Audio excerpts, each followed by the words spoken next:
Okay, first things first. Sorry about the fans, but it was really, really hot again today, and it's just kind of the only way I can keep cool. It's also kind of the only way I can speak as loud as I can without being, well, too loud. Hopefully you can hear me well. So, yeah. Also, for those of you who complain when I talk about the whole movie, I'm going to try not to be too blow by blow, but this is going to be kind of a different review style. I'm not summarizing the plot because it's a Quentin Tarantino movie, so you know there's multiple plot threads that kind of coalesce into one story. So I guess you get that point, and I'm going to try to avoid the really big spoilers. So, okay, basically, I saw Once Upon a Time in Hollywood, and yeah, so basically it's Hollywood in the late '60s, and the main focal point, the main plot tends to run through is you get Rick Dalton, who is Leonardo DiCaprio's character. He is a washed-up, has-been cowboy actor who was on a popular television show in the 1950s called Bounty Law. He struck out to have a film career, seemed to be doing well, was rumored to be being considered for The Great Escape, but it didn't really pan out, and now he's kind of back on TV. He had a string of DUIs, and his career's kind of over.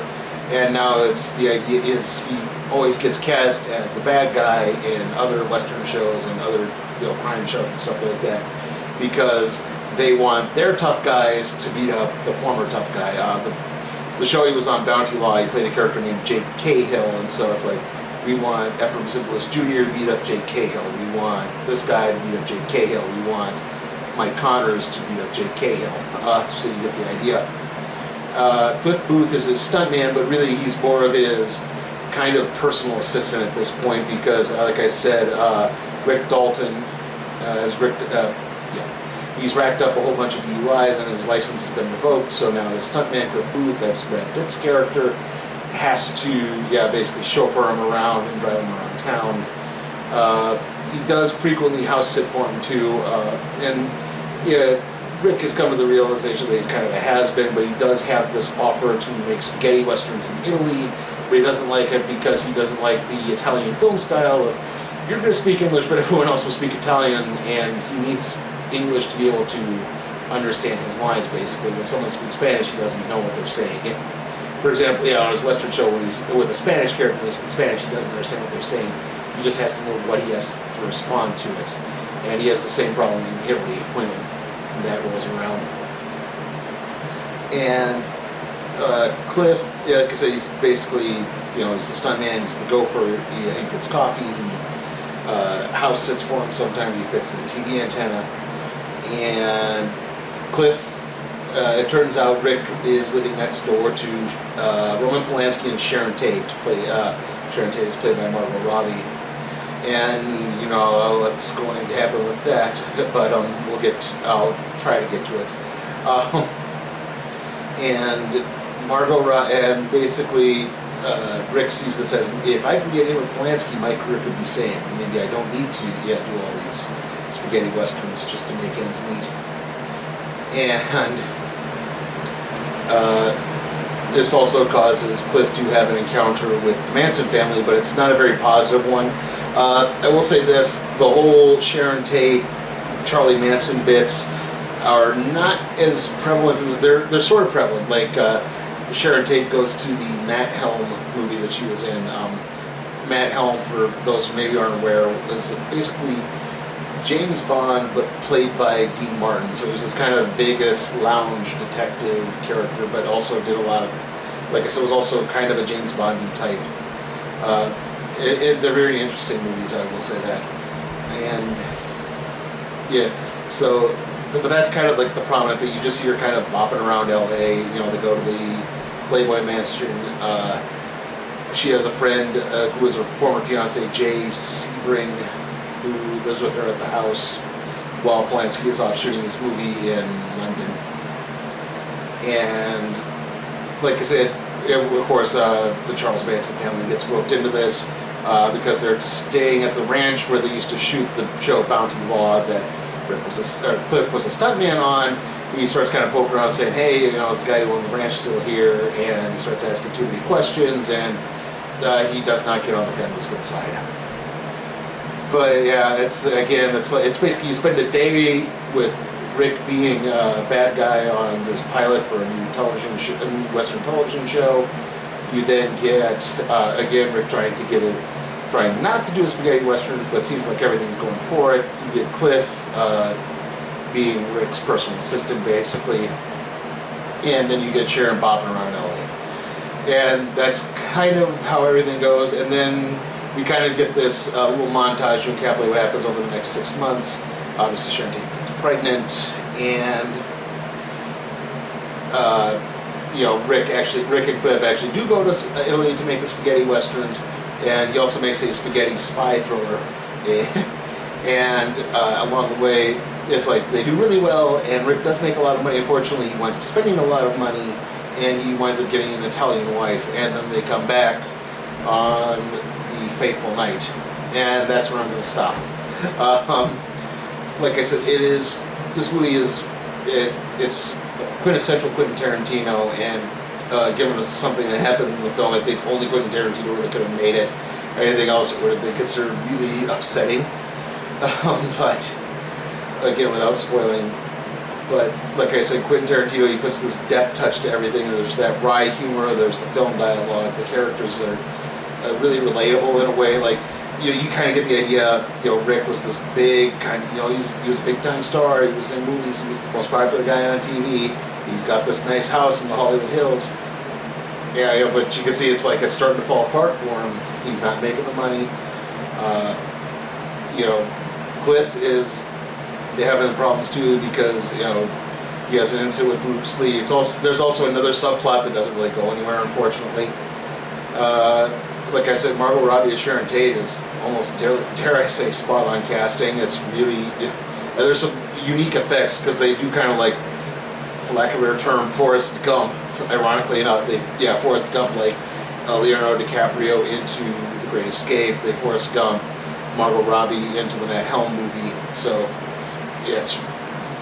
there's actually some really unique effects that go on through this.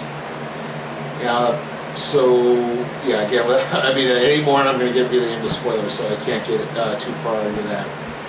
Hopefully, I haven't been too bad in this. Anyway, Once Upon a Time in Hollywood is definitely getting an A. This is the best film of the year so far. I don't know if anything can top it right now. I really don't. So like I said, it gets an A. A rabbit's foot carried for luck, a pinch of salt tossed over the shoulder, a sense of foreboding at the sight of a black cat. Are they harmless superstitions or reminders of a darker time when the world was young? Nature seemed all-powerful, and humble charms were man's best protection against unknown evil. Enter the Enchanted World, a spellbinding series from Time Life Books that probes the forgotten origins of the world's strangest curiosities. In each lavishly illustrated volume, you'll move through storybook lands where the original endings to the tales of childhood weren't always happy ones. The Enchanted World takes you back to a time when restless apparitions drifted through darkened hallways. Some ghosts were nothing more than cold spots on floors or shadows in corners. Others took human form. A time when men who called themselves sorcerers used the tarot to prophesy the future. The hanged man dangling from a gallows was a sign of life in suspension, while the death card indicated change. And a time when malevolent creatures were thought to stalk the night in search of hapless victims. Unwise was the wayfarer who journeyed by night, for in the shadows, greedy eyes glittered, claws curled, teeth clicked. Begin your journey through the Enchanted World with Wizards and Witches. Examine it free for 10 days. If you keep it, other volumes will follow, one about every other month. Spells and bindings, ghosts and water spirits. So enter the Enchanted World, where anything is possible, and a little luck never hurts. To examine Wizards and Witches free for 10 days, just call 1-800-423-4400. Keep it and pay just $14.99 plus shipping and handling. Buy only the books you like. Cancel at any time. So act now. Call 1-800-423-4400. That's 1-800-423-4400. One more thing. I didn't quite get to the negatives, but I will say this.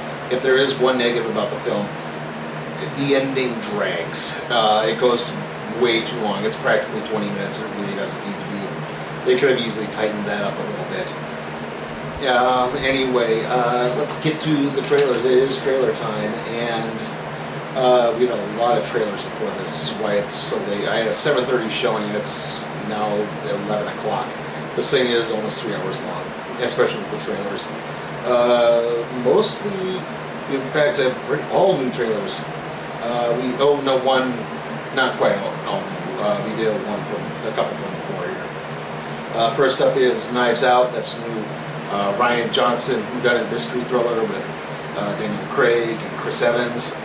After that, we have Hustlers. That's the Jennifer Lopez stripper prostitute thing movie. I couldn't quite get a handle as to what exactly was going on, but yes, Jennifer Lopez, Constance Wu, Kiki Palmer. I'm trying to think who else was in it. After that, we have The King's Man. That's the Kingsman prequel.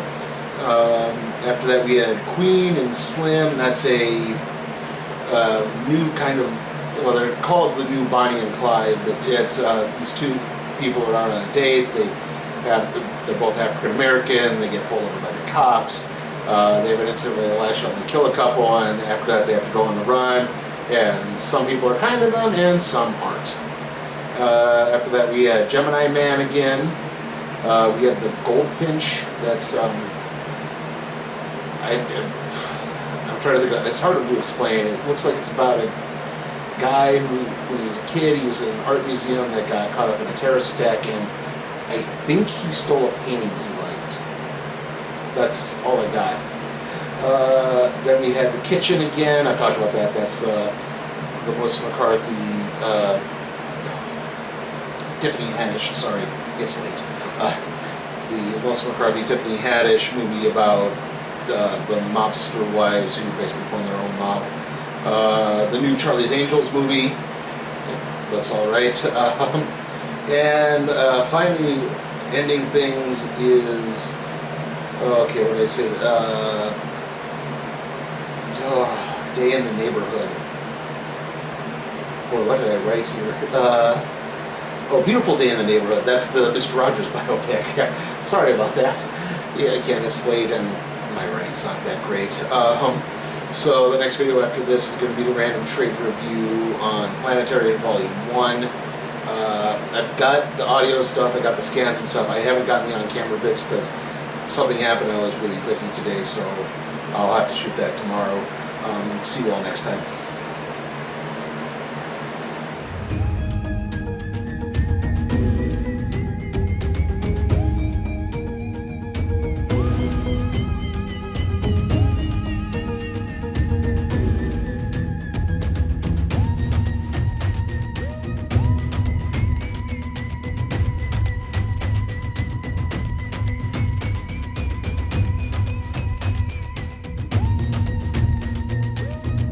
Hey guys, check out my Patreon and see how you can request a movie for me to review, even if it's some stinker like A Dog's Way Home or the Sonic the Hedgehog movie. Also, if you like what you see, give the video a like, share, subscribe, and don't forget to ring that notification bell.